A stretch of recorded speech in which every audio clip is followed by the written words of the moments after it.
যাহারা তোমার বিষাইছে বায়ু, নিভাইছে তব আলো, তুমি কি তাদের ক্ষমা করিয়াছ? তুমি কি বেসেছ ভালো? বিশ্বকবি রবীন্দ্রনাথ ঠাকুরের প্রশ্ন কবিতার কয়েকটি লাইন দিয়ে শুরু করলাম কেন? সত্যি কি ক্ষমা করবে ভগবান? কার কথা বলছি? বাংলাদেশের প্রধান উপদেষ্টা মোহাম্মদ ইউনিস এবং তার সেই উপদেষ্টা মণ্ডলীর চেলা চামুন্ডাদের কথাই বলছি। গত কিছুদিন থেকে গোটা বাংলাদেশ জ্বালিয়ে চলেছেন, বিশেষ করে জুলাই মাস থেকেই বলা যেতে পারে। জুলাই মাস আগে পর্যন্ত, অর্থাৎ কোটা বিরোধী যে আন্দোলনের আগে, তার আগে পর্যন্ত বাংলাদেশ ঠিকঠাকই ছিল। কোথাও রাজনৈতিকগত বিবাদ ছিল, শেখ হাসিনার দলের বিরুদ্ধে অভিযোগ ছিল, কিন্তু মোটের ওপর দেশটা কিন্তু সঠিকই ছিল।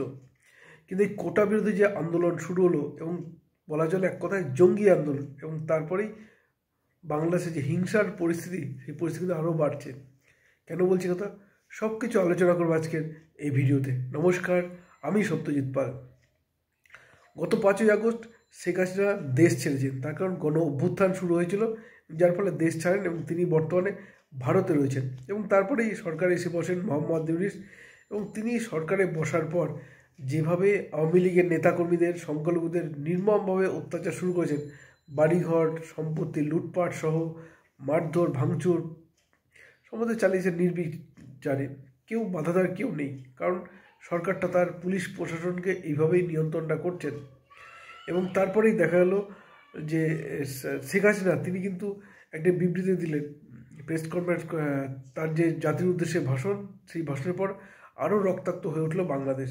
এবারে বঙ্গবন্ধু শেখ মুজিবুর রহমানের যে ধানমান্ডির 32 বাড়ি, সেই বাড়ি বুলডোজার দিয়ে ভেঙে গুঁড়িয়ে দেওয়া হলো। শুধু তাই নয়, তারপরেই আওয়ামী লীগের নেতাদের বেছে বেছে মারধর শুরু হয়েছে, বাড়িঘর ভাঙচুর, জ্বালিয়ে দেওয়া, পিটিয়ে দেওয়া, কুবিয়ে মারা, সব কিছু চলছে। এবং চলার প্রধান কারণ এই মোহাম্মদ ইউনিস।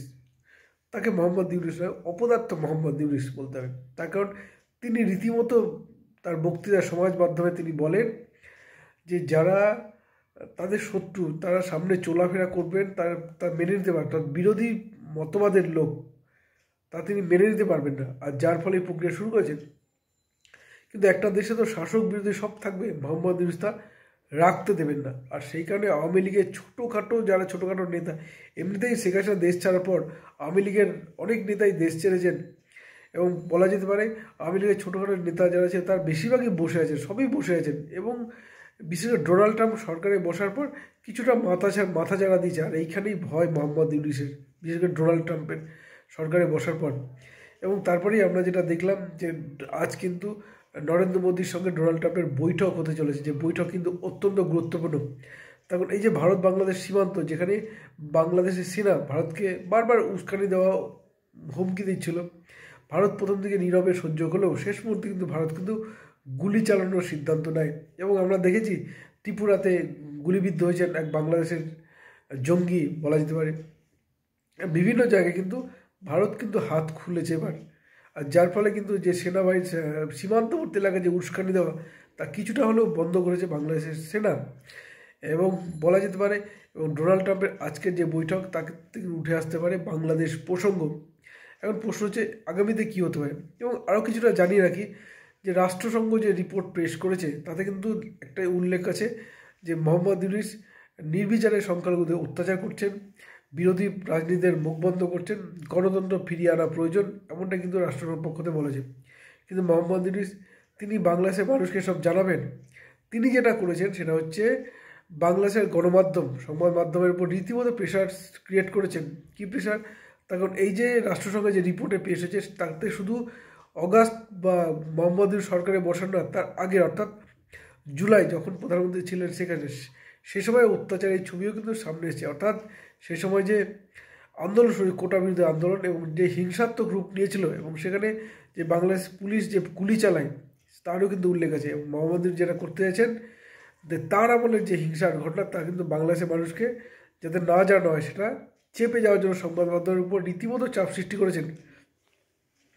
এবং বলা যেতে পারে তাই করবেন বাংলাদেশের সংবাদ মাধ্যম। তার কারণ যে অত্যাচারটা করছেন, যে সরকারের বিরুদ্ধে কেউ কোনো মতবাদ দিলেই তার কপালে নেমে আসছে মার, সব কিছু এক কথায় নির্লজ্জ মোহাম্মদ ইউনিসকে এর থেকে আর কিছু বলা নেই। এছাড়া আমরা দেখেছি যে এই সমস্ত কিছু ধামাচাপা দেওয়ার জন্য মোহাম্মদ ইউনূস আবিষ্কার করে ফেলেন আয়নাঘর। কোথায় আয়নাঘর? এবং যে আয়নাঘর দেখে একটা বাচ্চা ছেলেও বলে দিতে পারবে যে রীতিমতো স্ক্রিপ্টেড, পরিকল্পনা করে সাজানো হয়েছে। কিন্তু মোহাম্মদ ইউনূস বাংলাদেশের মানুষকে এত বোকা ভেবেছেন যে তিনি এইভাবেই মানুষকে যা বোঝাবেন তাই বুঝবেন। একদিকে রাষ্ট্রসংঘের রিপোর্টকে কাটছাট করে শুধুমাত্র শেখ হাসিনার বিরোধী যে মতবাদটা সেটা তুলে বাংলাদেশের মানুষকে দেখানো প্রথম লক্ষ্য। যেখানে সংবাদ মাধ্যম সংবিধানের চতুর্থ স্তম্ভ, সেখানে সংবাদ মাধ্যমকে নিজেদের প্রয়োজনে ব্যবহার করছেন মোহাম্মদ ইউনূস।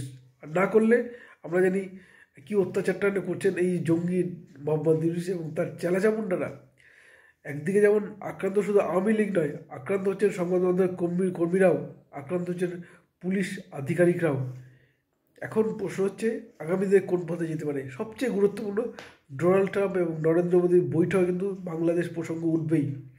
এখানে বলা যেতে পারে এরপর নতুন কোনো পদক্ষেপ কিন্তু দেখা যেতে পারে। অর্থাৎ বাংলাদেশের উপর যে চাপ সৃষ্টি করা তার কিন্তু শুরু হয়ে গেল এবার থেকেই। অর্থাৎ এই যে মোহাম্মদ ইউনূস পালানোর পথ কিন্তু পাবেন না, পালানোর পথ কোনো মতেই তার হাতে নেই। যে বাংলাদেশকে তিনি অশান্ত করেছেন, রক্তাক্ত করেছেন, মানুষকে, নিরাপদ মানুষকে হত্যা করেছেন, তার শাস্তি আপনাকে পেতে হবে এবং এই বাংলাদেশের মাটিতেই। কি বলবেন আপনারা? আপনাদের মতামত জানাতে পারেন আমাদের কমেন্ট বক্সে। ধন্যবাদ, ভালো থাকবেন সবাই।